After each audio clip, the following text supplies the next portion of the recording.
శాంతి 12/5/24 అవ్యక్త బాప్దాదా రివేజ్ కోర్స్ 30/11/99.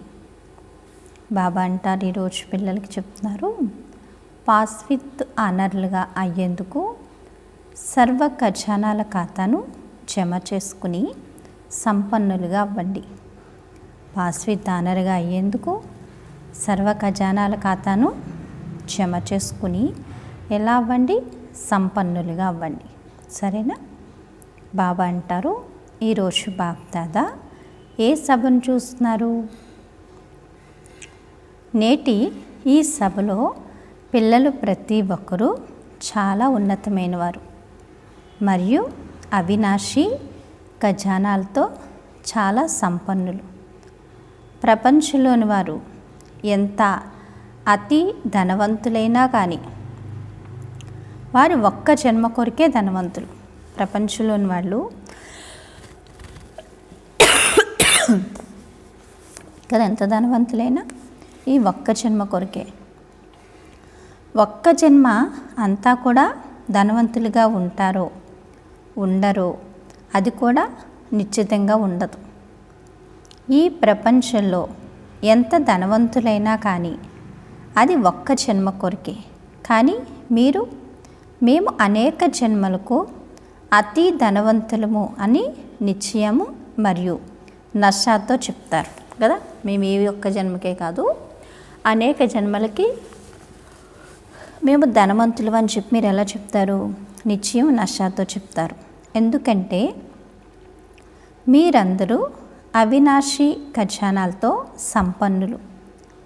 మేము ఈ సమయంలోని పురుషార్థం ద్వారా ఒక్క రోజులో కూడా చాలా సంపాదన కదా, ఒక్క రోజులో కూడా చాలా సంపాదన చేసుకునేవారము అన్నది మీకందరికీ తెలుసు. ఒక్క రోజులో మీరు ఎంత సంపాదన చేసుకుంటారో తెలుసా? మీకు తెలుసా? ఒక్క రోజులో ఎంత సంపాదన చేసుకుంటారో తెలుసా? లెక్క తెలుసు కదా. ఒక్క అడుగులో కోట్లాను కోట్ల సంపాదన అన్న గాయనం ఉంది, అనుభవం ఉంది. ఒక్క రోజులో బాబా ద్వారా, బాబా యొక్క జ్ఞానం ద్వారా, బాబా స్మృతి ద్వారా ప్రతి అడుగులో కోట్లాను కోట్లు జమ అవుతున్నాయి. రోజంతట్లో ఎన్ని అడుగులు స్మృతిలో వేస్తారో అన్ని కోట్లాని కోట్లు జమ చేసుకుంటారు. పిల్లలకి అర్థమవుతుందా? రోజంతట్లో బాబా స్మృతిలో ఎన్ని అడుగులు వేస్తే అన్ని అడుగుల్లో కోట్లాని రెట్ల సంపాదన జమ అవుతుంది. ఇంత జమ చేసుకునే కోటీశ్వర్లు ఎవరైనా ఉన్నారా? మరి ఇంతగా సంపాదించేవారు, ఖజానాలను జమ చేసుకునేవారు విశ్వంలో ఎవరైనా ఉంటారా? లేక ఉన్నారా అని అడుగుతున్నారు బాబా. ప్రపంచమంతా తిరిగి రండి, మీరు తప్ప మరెవరూ ఇంతగా జమ చేసుకోలేరు. కనుక ఆత్మలైన మా భాగ్యము పరమాత్మ ద్వారా ఇంత శ్రేష్టంగా తయారయ్యింది అన్న శ్రేష్ఠ స్మృతిలో ఉండండి అని బాబా చెప్తారు. మీ ఖజానాలు తెలుసు కదా. ఈ సంగమయుగి సమయం చాలా శ్రేష్టమైందని సమయపు ఖజానా గురించి కూడా తెలుసు. ఈ సమయంలో ఏ ప్రాప్తి కావాలంటే ఆ ప్రాప్తిని అధికారిగా అయ్యి బాబా నుండి తీసుకుంటున్నారు. అన్ని అధికారాలను ప్రాప్తి చేసుకున్నారు కదా. ఒక్కొక్క శ్రేష్ఠ సంకల్పం ఎంతటి పెద్ద ఖజానా.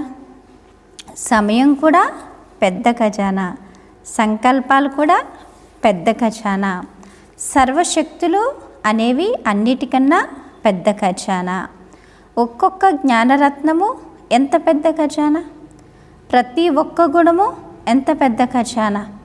శ్వాస శ్వాసలో చేసే భగవంతుడి స్మృతి ద్వారా శ్వాస సఫలమవుతుంది అని ప్రపంచంలోని వారు ఒప్పుకుంటారు. మీ అందరి శ్వాస సఫలతా స్వరూపంగా ఉంటుంది, వ్యర్థంగా పోదు. ప్రతి శ్వాసలో సఫలతా అధికారం ఇమిడి ఉంది. బాప్దాదా పిల్లలందరికీ అన్ని ఖజానాలను ఒకే విధంగానే ఇచ్చారు. అవునా? తేడా ఇచ్చారా? అన్నిటినీ ఇచ్చారు మరియు సమానంగా ఇచ్చారు. ఒకరికి 1, ఇంకొకరికి 10 రెట్లు, మరొకరికి 100 రెట్లు ఇలా ఇవ్వలేదు కదా. అందరికీ బాబా ఒకేలా ఇచ్చారు. అందరికీ ఇచ్చే దాత పిల్లలు ప్రతి ఒక్కరికి వాళ్ళు బ్రాహ్మణులుగా అవ్వడంతోనే సమాన రూపంలో ఇచ్చారు. కానీ ఖజానాలను ఎంత జమ చేసుకున్నారు లేక ఎంత పోగొట్టుకున్నారు అనేది వారి వారి మీద ఆధారపడి ఉంటుంది. అర్థమైందా? ఇవ్వడం తండ్రి ధర్మం. ఇప్పుడు లౌకికంలో కూడా తండ్రి ఎంతైనా ఇచ్చేస్తాడు, కొడుకులకి ఎంత ఇవ్వాలో అంత. దాన్ని కొంచెం మంది ఏం చేస్తారు, పెంచుకుంటారు. కొంచెమంది ఉన్నది కూడా పోగొట్టుకుంటారు. అది వాళ్ళ చేతుల్లో వాళ్ళు చేసుకునే దానిపైన ఆధారపడి ఉంటుంది. బాబా అంటారు, మేము రోజంతట్లో ఎంత జమ చేసుకుంటాము లేక ఎంత పోగొట్టుకుంటామని ప్రతి ఒక్కరూ చెక్ చేసుకోవాలి, అంటే పరిశీలించుకోవాలి. చెక్ చేసుకుంటారా? తప్పకుండా చేసుకోవాలి. ఎందుకంటే ఇది ఒక్క జన్మ కొరకు కాదు, ప్రతి జన్మ కొరకు, అనేక జన్మల కొరకు జమ కావాలి. జమ చేసుకునే విధి తెలుసా అని అడుగుతున్నారు బాబా. తెలుసా? అది చాలా సహజమైంది. కేవలం బిందువును పెడుతూ పోండి. బిందువు గుర్తుంటే జమ అవుతూ ఉంటుంది కదా. బిందువు పెట్టడం వస్తే జమ అయిపోతుంది. స్థూల ఖజానాలతో కూడా 1 పక్కన బిందువును 0 పెడుతూ ఉంటే ఏమవుతుంది, దాని విలువ పెరుగుతూ ఉంటుంది కదా. 1 పక్కన 0 పెడితే ఏమవుతుంది, 1 10 అయిపోతుంది. ఇంకొక 0 తగిలిస్తే 100 అయిపోతుంది. ఇంకొకటి పెడితే 1000 అయిపోతుంది. అలా పెరిగిపోతుంది కదా.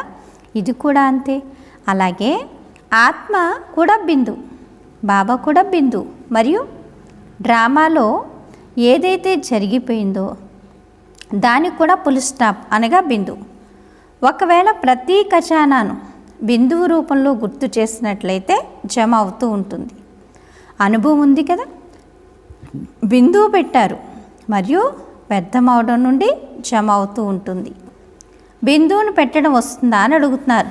వస్తుందా పిల్లలు?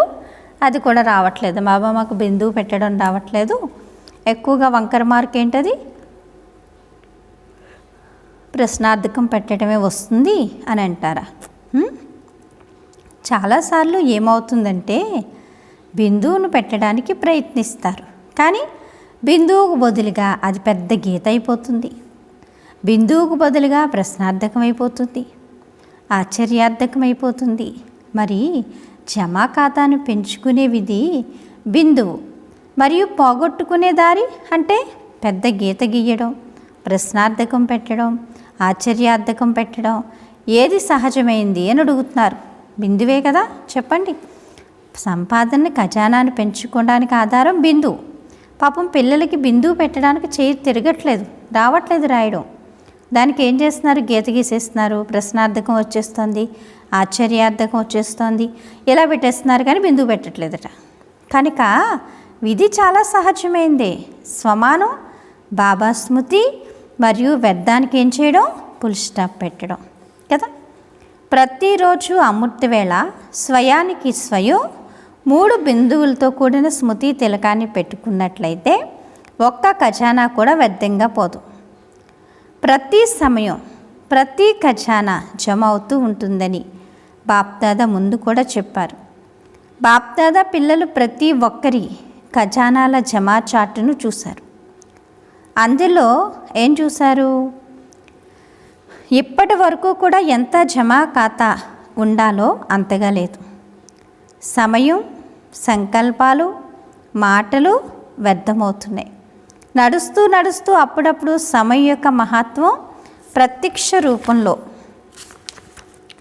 తక్కువైపోతుంది.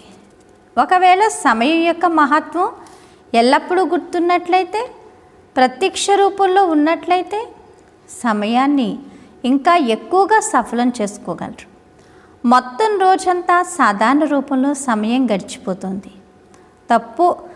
తప్పుగాని కాదు, కానీ సాధారణంగా గడిచిపోతుంది. అలాగే సంకల్పాలు కూడా చెడు సంకల్పాలు చేస్తున్నారని కాదు, కానీ వ్యర్థంగా పోతున్నాయి. 1 గంట పరిశీలించుకోండి. ప్రతి గంటలో సమయం కానీ లేక సంకల్పాలు కానీ ఎంత సాధారణంగా గడిచిపోతున్నాయి, జమ అవ్వవు. బాప్దాదా సూచిస్తారు కూడా. అప్పుడు బాప్దాదాను చాలా వాదారుస్తారు కూడా. బాబా, ఇటువంటి సంకల్పాలు కొన్ని వస్తున్నాయి, అంతే, ఇంకేమీ లేదు. సంకల్పాలు కొద్దిగా వస్తాయి, సంపూర్ణమైపోతాం, సరైపోతాం.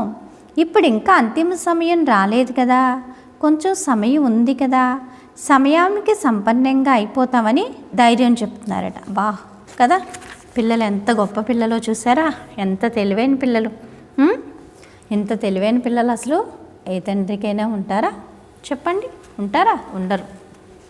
బాబాకే ధైర్యం చెప్తున్నారు, బాబా కొంచెమే వ్యర్థమవుతున్నాయి అని చెప్పి బాబాని వాదారుస్తున్నారట. బాబాకి ధైర్యం చెప్తున్నారట, బాబా పర్వాలేదు, కొంచెం కొంచెమే కదా, ఆ టైంకి ఏమవుతాం, సంపూర్ణం అయిపోతాము అని కదా. బాబాకి ధైర్యం చెప్పాలా మనం? బాబాకి భయపడవలసిన అవసరం ఏమీ లేదు. చేసుకున్న వాళ్ళకి చేసుకున్నంత చేసుకుంటే మనమే పొందుతాం, లేకపోతే లేదు, అంతే. కానీ బహుకాలపు జమ కావాలని బాప్దాదా పదే పదే చెప్పి ఉన్నారు. బాబా ఏమంటారు, అప్పటికప్పుడు కాదు, ఎక్కువ పురుషార్థం చెయ్యండి అని కదా. ఏ తండ్రి అయినా పిల్లలు బాగుండాలి, ఉన్నత స్థితిలో ఉండాలి, నాకన్నా గొప్పవాళ్ళు అవ్వాలి అని కోరుకుంటాడు. మరి ఈ తండ్రి కూడా అదే కోరుకుంటున్నాడు. జమా ఖాతాను అంతిమంలో సంపన్నంగా చేసుకుంటాము, సమయం వచ్చినప్పుడు తయారైపోతామని ఇలా అనడం కాదు.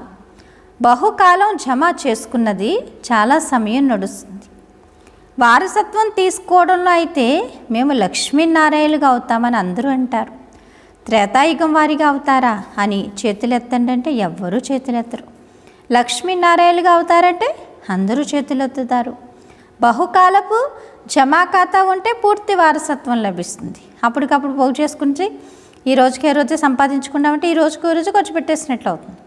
ఏమి ఖాతా వెనకాల ఏమీ లేదనుకోండి, పొద్దున్నుంచి తెచ్చింది ఏం చేయాలి, రాత్రి ఖర్చు పెట్టేయాలి. మన పరిస్థితి కూడా అలాగే అవుతుంది. ఒకవేళ కొంచెం జమ ఉంటే పూర్తి వారసత్వం ఎలా లభిస్తుంది? కనుక అన్ని ఖజానాల్లో ఎంతగా జమ చేసుకోవాలనుకుంటే అంతగా ఇప్పటి నుండే జమ చేసుకోండి. అయిపోతుందిలే, వచ్చేస్తుందిలే, ఇలా లే అని అనకండి, చేయాల్సిందే. ఇదే దృఢత. అమృతవేళ స్మృతిలో కూర్చున్నప్పుడు, మంచి స్థితిలో ఉన్నప్పుడు ఇది చేస్తాము, అది చేస్తాము, అద్భుతం చేసి చూపిస్తాము అని లోపల మనసులోనే చాలా ప్రమాణాలు చేస్తారు. ఇది మంచి విషయమే, శ్రేష్ఠ సంకల్పాలు చేస్తారు. కానీ చేసిన ఈ అన్ని ప్రమాణాలను కర్మలోకి తీసుకురండి అని బాప్దాదా అంటారు. కేవలం ఊరికే ప్రమాణం చేయడం కాదు, కానీ ప్రమాణం ఏదైతే చేస్తారో దానిని మనస్సు, వచనం మరియు కర్మలోకి తీసుకురండి. పిల్లలు చాలా మంచి మంచి సంకల్పాలు చేస్తారు. ఆ సమయంలో బాప్దాదా చాలా సంతోషిస్తారు. ఎందుకంటే ధైర్యాన్ని అయితే పెడతారు కదా, ఇలా అవుతాము, అది చేస్తాము అని ధైర్యాన్ని అయితే చాలా మంచిగా పెడతారు. ఆ ధైర్యాన్ని చూసి బాప్దాదా సంతోషిస్తారు. కానీ కర్మలోకి వచ్చే విషయంలో అది ఏమైపోతుంది చెప్పండి? కర్మలోకి వచ్చేటప్పటికి ఏమైపోతుంది? డేలా అయిపోతుంది. డేలా అయిపోతుందా? కర్మలోకి వచ్చే విషయంలో అదేమవుతుంది? అప్పుడప్పుడుగా అయిపోతుంది, ఎప్పుడూ అవ్వట్లేదు. ప్రమాణాలు చేయడం చాలా సహజం, కానీ కర్మలో చేయడం అనగా చేసిన ప్రమాణాన్ని నిలుపుకోవడం. ప్రమాణాలు చేసేవారు చాలామందే ఉన్నారు, కానీ వాటిని ఆచరించే విషయంలో అయితే నెంబర్ వారీగా అయిపోయారు. కనుక బాబా ఏమంటారు? సంకల్పం మరియు కర్మ, ప్లాన్ మరియు ప్రాక్టికల్ రెండింటిని సమానం చేయండి. చెయ్యగలరు కదా? ఏది చేశారో అదే చెప్పండి, ఏది చెప్తారో అదే చెయ్యండి. వ్యాపారవేత్తలు వచ్చారు. వ్యాపారవేత్తలకు వ్యాపారం చేయడం తెలుసు కదా, తెలుసా? జమ చేయడం తెలుసు కదా. ఇంజనీర్లు మరియు వైజ్ఞానికులు కూడా ప్రాక్టికల్లో పనిచేస్తారు. రూల్గా గ్రామీణ విభాగం వారు ఎవరైతే వచ్చారో బాప్దాదా వారిని పరిపాలకులు అని అంటారు, రూరల్. ఎందుకంటే ఒకవేళ ఈ సేవ చేయకపోతే ఎవరు ముందుకు వెళ్ళలేరు. కనుక వచ్చిన ఈ 3 విభాగాల వారు కర్మ చేసేవారు. కేవలం చెప్పేవారు కాదు, చేసేవారు.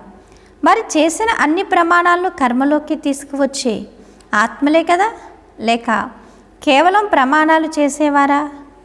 ప్రమాణాలు చేసే సమయంలో అయితే బాప్దాదకు ధైర్యాన్ని చూపించి సంతోషపరుస్తారు. బాప్దాదా వద్ద పిల్లలు చేసిన ప్రమాణాల ఫైల్ అయితే ఉందట. అక్కడ వతనంలో ప్రమాణాల ఫైలును పెట్టుకునేందుకు అలమారు లేక స్థలం కావలసిన పని అయితే లేదు నాకు కదా. మీరు చేసిన ప్రమాణాల యొక్క ఫైల్ పెట్టడానికి నాకైతే అక్కడ ఏమీ ప్లేస్ అవసరం లేదు, కానీ ఫైల్ అయితే ఉంది. అప్పుడప్పుడు బాప్దాదా తమ అలౌకిక టీవీని అకస్మాత్తుగా పెడతారట. ఎప్పుడు పెట్టారు కానీ ఎప్పుడు పెట్టరు, కానీ అప్పుడప్పుడు పెడతారట. అప్పుడు అన్నీ వినిపిస్తాయట. పరస్పరలో మాట్లాడుకునే మాటలు కూడా వింటారట. కనుకనే వ్యర్థాన్ని జమా ఖాతాలోకి మార్చుకోండి, జమ చేసుకోండి అని బాప్దాదా చెప్తారు. బ్రాహ్మణులు అనగా అలౌకికమైన వారు. బ్రాహ్మణ జీవితం యొక్క మహత్వం చాలా గొప్పది. ప్రాప్తులు చాలా ఎక్కువ, స్వమానం చాలా గొప్పది. సంగమ యుగంలో బాబా వారిగా అవ్వడం ఇది ఉన్నతమైన కోట్ల భాగ్యం. పిల్లలు వినబడుతుందా? సంగమ యుగంలో భగవంతుడికి పిల్లలు కావడం ఏంటి? కోట్ల భాగ్యం అంటున్నారు బాబా. అవునా? అందరూ అనుకుంటున్నారు అలాగని.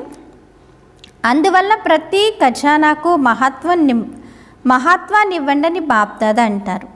భాషణ చేసేటప్పుడు ఇతరులకు సంగమయుగి మహిమ గురించి ఎంత గొప్పగా వినిపిస్తారు. సంగమయుగి మహిమను చెప్పండి అని ఎవరైనా మీకు టాపిక్ ఇస్తే ఎంత సమయం చెప్పగలరు? 1 గంట చెప్పగలరా? టీచర్లు చెప్పండి, సంగమయుగం యొక్క మహత్వాన్ని చెప్పండి, సంగమయుగంలో మీరు పొందిన భాగ్యాన్ని చెప్పండి, భగవంతుడి నుండి మీరు పొందిన ప్రేమను చెప్పండి అని ఎవరైనా అంటే ఎంతసేపు చెప్పగలరు అని అడుగుతున్నారు బాబా. చెప్పండి, ఎంతసేపు చెప్తారు?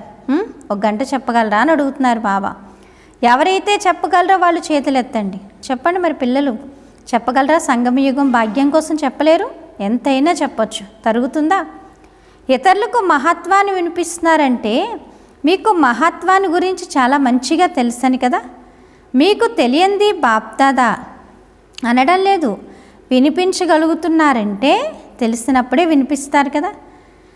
కానీ జరిగేది ఏమిటంటే అది గుప్తమైపోతూ ఉంటుంది. ప్రత్యక్ష రూపంలో స్మృతిలో ఉండాలి. అది అప్పుడప్పుడు తక్కువైపోతుంది, అప్పుడప్పుడు ఎక్కువైపోతుంది. కనుక మీ ఈశ్వరీయ నశాను ఎమర్జు చేసుకోండి.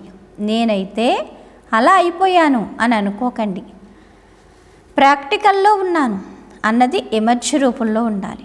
నిశ్చయం ఉంది, కానీ నిశ్చయానికి గుర్తు ఆత్మిక నశ. మొత్తం రోజంతా ఈ నశ ఉండాలి. నేను ఎవరిని అన్న ఆత్మిక నశ ఉండాలి. ఈ నశ ఎమర్జీ రూపంలో ఉన్నట్లయితే ప్రతి క్షణము జమ అవుతూ ఉంటుంది అని చెప్తున్నారు బాబా. బాప్దాదా ఈరోజు జమా ఖాతాను చూశారట. బాబా ఈరోజు ఏం చూశారు? జమా యొక్క ఖాతాని చూశారు. పిల్లలు చేసిన ప్రమాణాన్ని ఎంతవరకు నిలబెట్టుకుంటున్నారనేది చూశారు. ఇప్పుడు జమా ఖాతాని చూశారట. సమయ సమాప్తి అకస్మాత్తుగా జరుగుతుందని అటెన్షన్ కలిగిస్తున్నారు. గుర్తుందా? గుర్తుపెట్టుకుంటున్నారా? రాసుకోండి అందరు ఈ విషయాన్ని. సమయం యొక్క సమాప్తి అకస్మాత్తుగా జరుగుతుంది అని అటెన్షన్ కలిగిస్తున్నారు. అటెన్షన్గా ఉండండి కదా. ఇప్పుడు ఏదైనా దేనికైనా ప్రోగ్రాం పెట్టామంటే అటెన్షన్గా ఉంటాం కదా. ఎవరు వస్తారు, ఎవరు చేస్తారు, ఎవరు వెళ్తారు, లేదంటే ఎక్కడికైనా మనం వెళ్తున్నామంటే ట్రైన్కైనా బస్కైనా దేనికైనా అలర్ట్గా ఉంటాం కదా. ఎప్పుడు వస్తుంది, ఆ టైంకి వెళ్ళిపోవాలి, అయితే మనం ఇక్కడ ఉంచున్నా వచ్చేస్తుంది అని. అలాగే సమయం కూడా సమాప్తి అకస్మాత్తుగా జరుగుతుంది, చెప్పి రాదు. కాబట్టి అటెన్షన్గా ఉండండి. తెలిసిపోతుంది కదా. సమయం వచ్చినప్పుడు బాగైపోతామని ఆలోచించకండి కదా. సమయం వచ్చినప్పుడు సర్దుకోవడం కాదు, సమయానికి ముందే సర్దుకోండి. ఎవరైతే సమయాన్ని ఆధారంగా చేసుకుంటారో సమయం సరిచేస్తుంది, లేక సమయం వచ్చినప్పుడు అయిపోతామో అని ఎవరైతే అనుకుంటారో వారికి టీచర్ ఎవరయ్యారు? సమయమా లేక స్వయం పరమాత్మనా? చెప్పండి. సమయం వచ్చినప్పుడు తయారవుతాం అనుకున్న వాళ్ళకి టీచర్ ఎవరు? సమయం అవుతుంది. సమయానికి ముందు తయారయ్యే వాళ్ళకి టీచర్ ఎవరు? పరమాత్మ.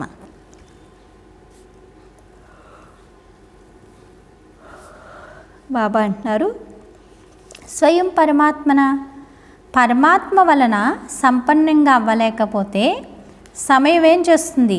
సంపన్నంగా తయారు చేస్తుందా? దీన్ని ఏమంటారు? సమయం మీ మాస్టరా లేక పరమాత్మ మీ శిక్షకుడా? డ్రామా అనుసారంగా ఒకవేళ సమయం మీకు నేర్పించినట్లయితే, లేక సమయం ఆధారంపై పరివర్తన ఉన్నట్లయితే ప్రారంధం కూడా సమయం వచ్చినప్పుడే లభిస్తుంది అన్నది బాప్దాదాకు తెలుసు. ఎందుకంటే సమయం టీచర్ అయ్యింది. సమయం మీకోసం ఎదురు చూస్తూ ఉంది. మీరు సమయం కొరకు ఎదురు చూడకండి, అది రచన. మీరెవరు? మాస్టర్, రచయితలు. కనుక రచయిత కొరకు ఎదురు చూడాలి. మాస్టర్ రచయితలైన మీరు సమయం కొరకు ఎదురు చూడకండి. అది ఎప్పుడైనా అవ్వచ్చు, ఏదైనా అవ్వచ్చు, అదంతా అనవసరం. మనం తయారవ్వాలంతే. అసలు ఇందులో కష్టమేముంది? సహజమైన దాన్ని స్వయమే కష్టంగా చేసుకుంటున్నారు. కష్టమేమీ ఉండదు, కానీ కష్టంగా చేసుకుంటారు. మీకు ఏదైతే భారం అనిపిస్తుందో ఆ భారాన్ని బాబాకి ఇచ్చేయండి అని బాబా అంటారు. కానీ మీకు ఇవ్వడం రాదు. అర్థమవుతుందా? భారం ఏదైతే ఉందో అది బాబాకి ఇచ్చేయండి అంటున్నారు, కానీ మీకు ఇవ్వడం రావట్లేదని చెప్తున్నారు బాబా. రావట్లేదు. భారాన్ని ఎత్తుకుంటారు, మళ్ళీ అలసిపోతారు కూడా. మళ్ళీ ఏం చేయాలి, ఎలా చేయాలి అని బాబాకు ఫిర్యాదు చేస్తారు. మీరెందుకు భారాన్ని ఎత్తుకుంటారు? మీ భారాలన్నిటినీ బాబాకు అర్పించేయండి అని కూడా ఆఫర్ చేస్తున్నారు. 63 జన్మల భారాన్ని ఎత్తుకునే అలవాటు అయిపోయింది కదా. అలవాటు వలన ఏమైపోతుంది? బలహీనలైపోతారు. కనుక కష్టపడవలసి వస్తుంది. అప్పుడప్పుడు సహజంగా, అప్పుడప్పుడు కష్టంగా ఉంటుంది. ఏ కార్యమన్నా సహజమన్నా అవుతుంది, లేక కష్టమైనా అవుతుంది. కానీ అప్పుడప్పుడు సహజంగా, అప్పుడప్పుడు కష్టంగా ఎందుకు ఉంటుంది? ఏదో కారణం ఉంటుంది కదా. ఆ కారణం ఏంటి? అలవాటు వల్ల బలహీనమైపోతున్నారు. ఆ కారణం వల్ల ఏమైపోతున్నారు? బలహీనమైపోతున్నారు. పిల్లలు కష్టపడడం బాప్దాదాకు, పిల్లలు కష్టపడడం బాప్దాదాకు అది అతి పెద్ద విషయంగా అనిపిస్తుందట. పిల్లలు కష్టపడుతుంటే బాబాకు చాలా పెద్ద విషయంగా అనిపిస్తుందట. చూడలేకపోతున్నారు. మంచిగా అనిపించదు. మాస్టర్ సర్వశక్తివంతులు. కష్టపడడం ఏంటి? మీరెవరు? సర్వశక్తివంతుడి పిల్లలు. మాస్టర్ సర్వశక్తివంతులు. మీరు కష్టపడడం ఏంటి? మీకు ఏ టైటిల్ ఇస్తారు? కష్టయోగిలా లేక సహజయోగిలా? లేకపోతే మేము సహజయోగిలం కాము అని మీ టైటిల్ మార్చుకోండి. మేము కష్టపడతామంటే మేము కష్టయోగిలో సహజయోగిలం కాదు అని మీ టైటిల్ మార్చుకోండి. అప్పుడప్పుడు సహజయోగిలు, అప్పుడప్పుడు కష్టయోగిలా? యోగం అంటే ఏంటి? స్మృతి చేయడం, అంతే కదా.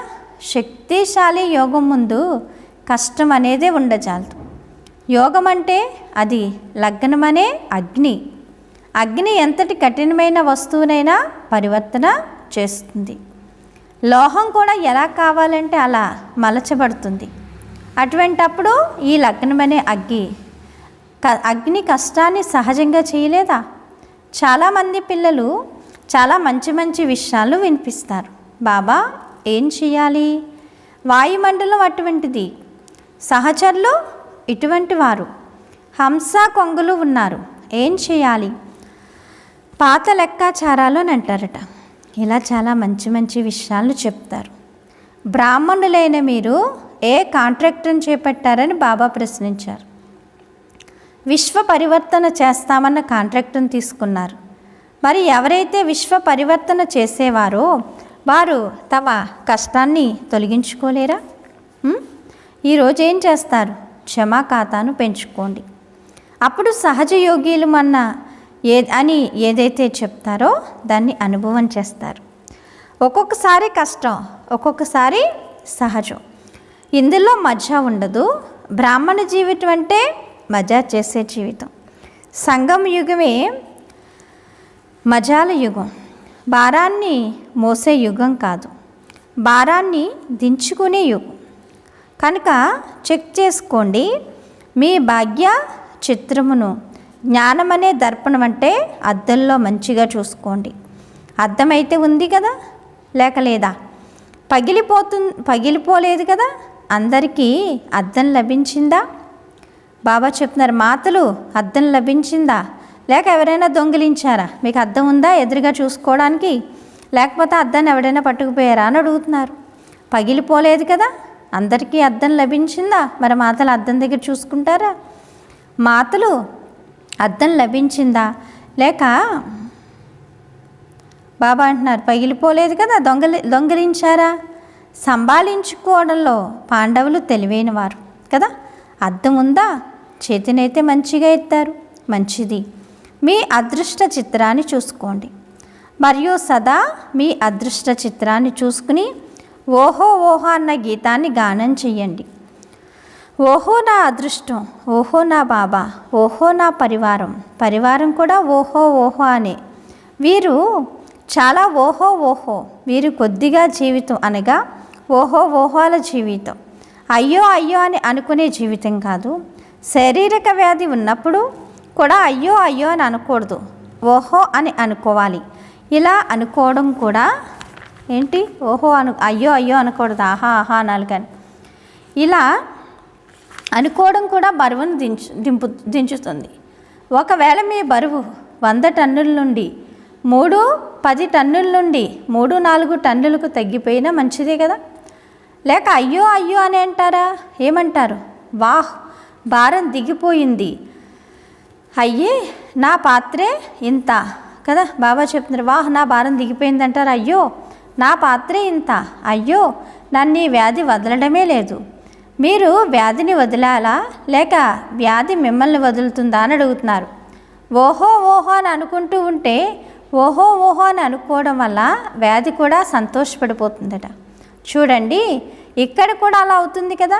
ఎవరి మహిమనైతే చేసినప్పుడు ఓహో ఓహో అని అంటారు కదా. అలాగే వ్యాధికి కూడా ఓహో ఓహో అని చెప్పండి.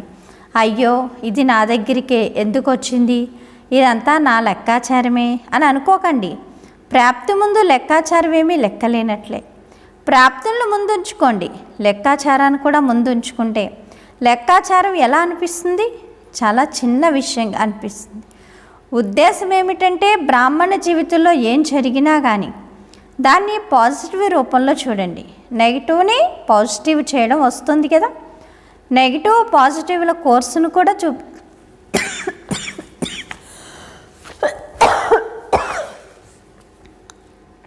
చేయిస్తారు కదా. బాబా అంటారు ఆ సమయంలో మీకు మీరు కోర్సు చేయించుకుంటే కష్టం సహజమైపోతుంది. కష్టం అన్న మాట బ్రాహ్మణుల డిక్షనరీలో ఉండకూడదు, మంచిది. ఏ ఖాతా ఉన్నా ఆత్మలో, శరీరంలో లేక ప్రకృతితో ఏ ఖాతా ఉన్నా కానీ, ఎందుకంటే ప్రకృతి యొక్క ఈ పంచతత్వాలు కూడా ఒక్కొక్కసారి కష్టాన్ని అనుభవం చేయిస్తాయి. కనుక ఏ కర్మల లెక్కాచారంనైనా కూడా యోగం అనే అగ్నిలో భస్మం చేయండి. ఏం చేయాలో అర్థమైందా అని అడుగుతున్నారు బాబా. అర్థమైందా? అర్థం కాలేదా? అర్థమైంది కదా. బాబా అంటారు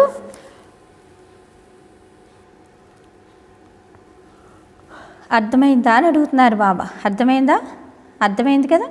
జమా ఖాతాను పెంచుకోండి. మాటలు కూడా సాధారణ మాటలుగా ఉండకూడదు. మాటల్లో కూడా భిన్న భిన్న భావనలు ఉంటాయి. మాటల ద్వారా భావనలు తెలుస్తాయి. కనుక ఎల్లప్పుడూ ఏ మాటలు మాట్లాడినా కానీ వాటిలో ఆత్మీక భావం ఉండాలి మరియు శుభమైన శ్రేష్టమైన భావన ఉండాలి. మాటలు కూడా మరియు భావన కూడా ఈర్ష్య, అసూయ, ద్వేషం ఇవన్నీ మాయ భావనలు. సదా శుభభావన మరియు శుభభావము మరియు శుభభావనలు ఉండాలి. అలా ఉన్నాయా చెక్ చేసుకోవాలి. సమయ ఖజానా, మాటల ఖజానా, సంకల్పాల ఖజానా, శక్తుల ఖజానా, జ్ఞాన ఖజానా, గుణాల ఖజానా, ఒక్కొక్క ఖజానాను చెక్ చేసుకోండి. ఎందుకంటే ప్రతి ఖజానా యొక్క ఖాతాను జమ చేసుకోవాలి. ఈ అన్ని ఖజానాల ఖాతా నిండుగా ఉండాలి. అప్పుడే ఫుల్ మార్కు అనగా పాస్ విత్ ఆనర్లు అని అంటారు. ఏదో ఒక ఖజానా తక్కువగా జమ అయితే ఏం పర్వాలేదని ఇలా అనుకోవద్దు. కానీ పాస్ విత్ ఆనర్లు గౌరవప్రదమైన ఉత్తీర్ణులుగా అయ్యేందుకు అన్ని ఖజానాలతో ఖాతా నిండుగా ఉండాలి. అచ్చా, ఎవరైతే ఒక్క క్షణకాలంలో సంకల్పాలను ఎక్కడ కావాలనుకుంటే అక్కడ పెట్టగలం, ఏది ఆలోచించాలనుకుంటే ఆ ఆలోచనలే నడుస్తూ ఉంటాయని ఇలా అనుకునేవారు చేతులెత్తండి. ఒక్క క్షణంలో మైండ్ కంట్రోల్ అయిపోవాలి. ఎలా ఒక్క క్షణంలో అవ్వగలరా? ఒకవేళ అలా చేయగలిగిన వారు చేతులెత్తండి. అచ్చా, ఈ వాయుమండలంలో మధువనలో కూర్చుని ఉన్నారు. మధువన వాయుమండలం శక్తిశాలి అయింది. ఈ వాయుమండలంలో ఈ సమయంలో మనసును కంట్రోల్ చేయగలరా? నిమిషంలో చేసిన, క్షణంలో చేసిన చేయగలరా? ఆత్మ పరంధామ నివాసిగా అయిపోవాలని మనసును ఆజ్ఞాపించండి. మనస్సు ఆజ్ఞను పాటిస్తుందా, పాటించడం లేదా అన్నది చూసుకోండి.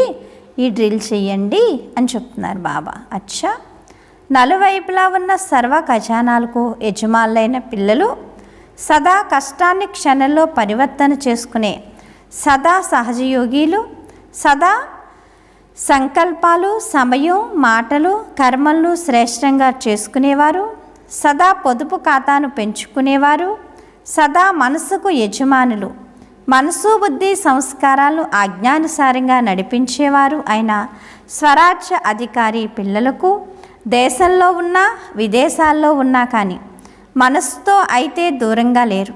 నలువైపులా ఉన్న ఇటువంటి పిల్లలకు బాప్దాదాల ప్రియ స్మృతులు మరియు నమస్తే. ఓం శాంతి. ఈరోజు బాబా చెప్తున్నారు వరదానం. ఉన్నతుడైన తండ్రి, ఉన్నతమైన మేము మరియు ఉన్నతమైన కార్యం. ఈ స్మృతి ద్వారా శక్తిశాలిగా అయ్యే బాబా సమాన్ భవ. ఏ విధంగా ఈనాటి ప్రపంచంలో ఎవరైనా విఐపీల పిల్లలు ఉన్నట్లయితే వారు తమను కూడా విఐపీగా భావించుకుంటారు. కానీ తండ్రి కంటే ఉన్నతమైన వారు ఎవరూ లేరు.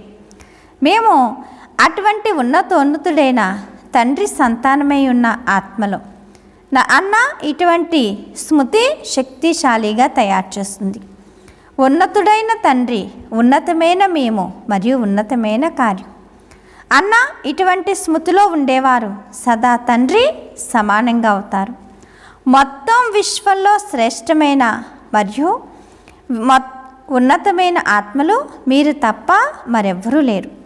కావున మీ గాయను మరియు పూజయే జరుగుతుంది అని చెప్తున్నారు బాబా.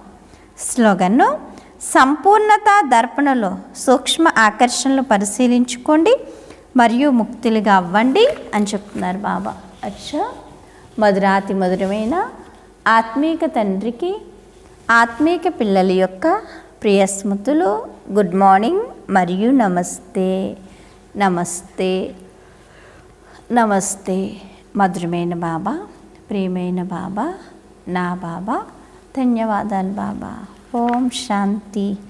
ఈరోజు సుమానం నేను బాబా సమానంగా తయారయ్యే ఆత్మను అనుకోండి. అచ్చా, ఓం శాంతి కదా. ఈరోజు బాబా ఏం చెప్పారు పిల్లలకి? బాబ్ సమానంగా తయారవ్వాలి, వ్యర్థాన్ని సమాప్తం చేసేయాలి, శ్రేష్టంగా సంకల్పం చేయాలి, సమయానికి ముందే రెడీ అయిపోవాలి. సమయాన్ని టీచర్గా చేసుకోకండి, బాబానే మీ టీచర్గా చేసుకుని ఏం చేయండి, సమయానికి ముందే ఎవరు రెడీ అయిపోండి అని చెప్తున్నారు. అచ్చా, ఓం శాంతి. Thank you Baba.